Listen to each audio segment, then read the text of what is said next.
This video is going to show you how to simplify radicals that involve powers with the same base. And so specifically we're going to talk about variables inside of the radical, and those variables may or may not have exponents on them. So just as a quick review, I'm assuming that you've learned the exponent properties, and so you would know that m to the third times m to the third, when you have a power times a power with the same base, then what you do to simplify that is you add the exponents. And so that simplifies to m to the sixth. Now, the reason I went over that is because now let's move into what we're talking about today. What is the square root of m to the sixth? Well, remember, square root is asking you what multiplied times itself is m to the sixth. Well, we just said right here that m to the third times m to the third is m to the sixth. So the answer here is m to the third.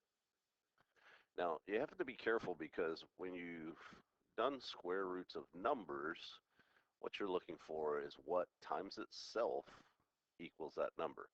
And the key there is what multiplied times itself is equal to that number. So square root of 9 is 3, because 3 times 3 is 9. Now, when I move in to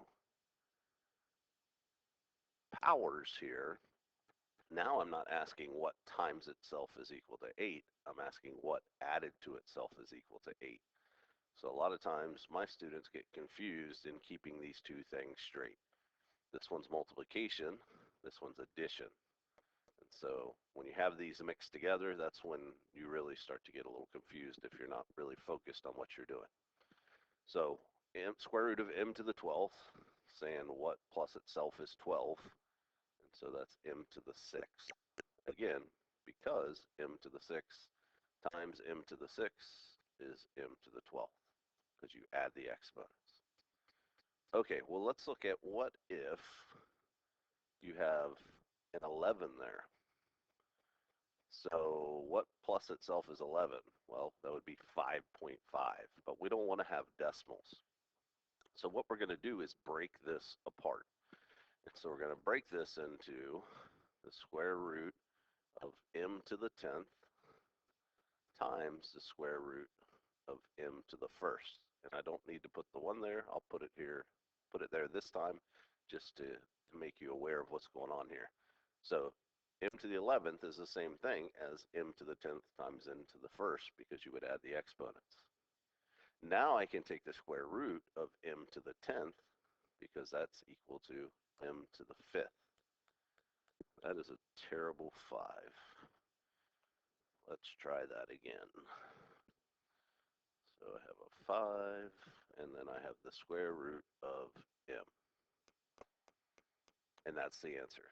So let me show you one more before I dig a little deeper into what we're doing here.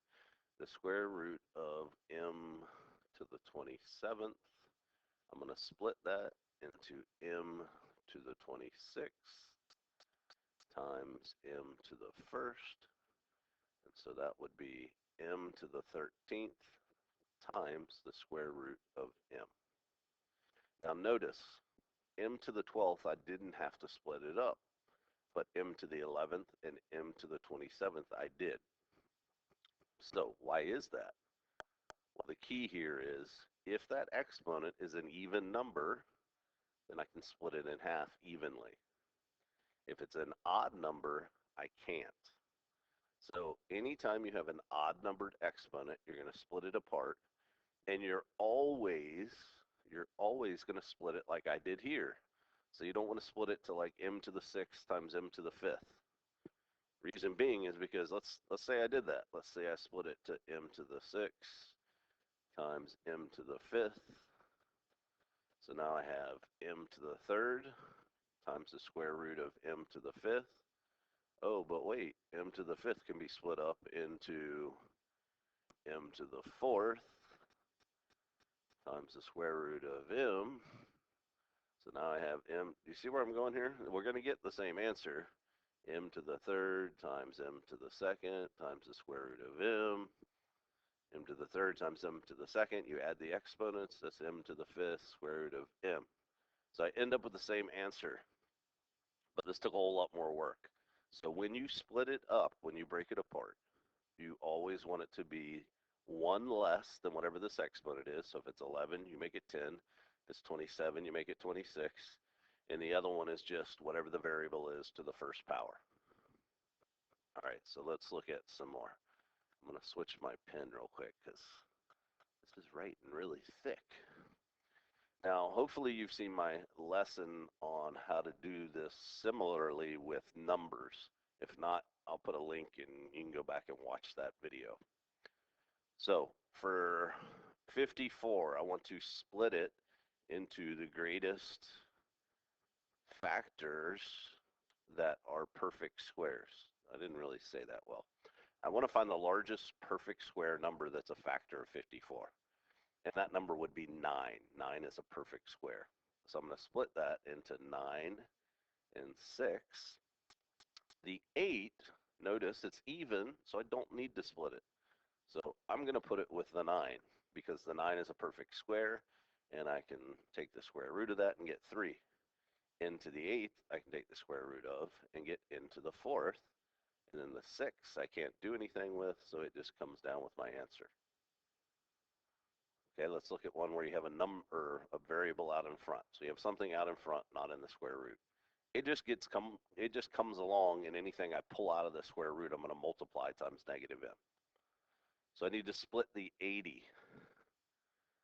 So the biggest number, the biggest perfect square number that it's early and I'm stumbling on my words. Sorry, this is what happens when I make these before school. The biggest perfect square that's a factor of 80 is 16.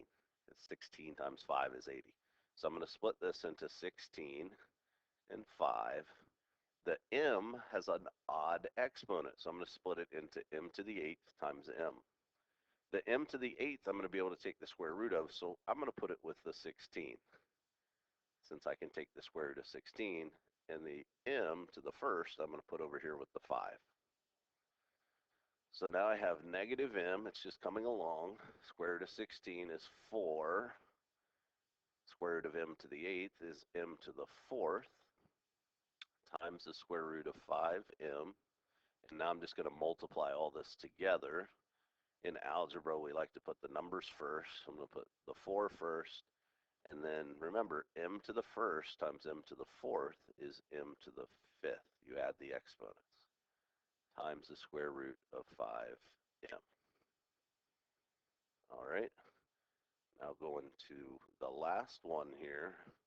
So I'm going to carry the 6 out.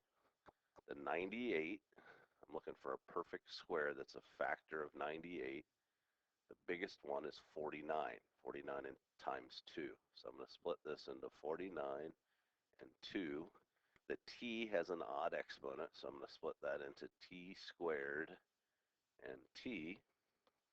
Take the square root here, so I have square root of 49 is 7. Square root of t squared is t, and that's times the square root of 2t. Multiply these together, and you get 42t times the square root of 2t. And that's it. So I hope that was helpful. If so, give it a like and a subscribe.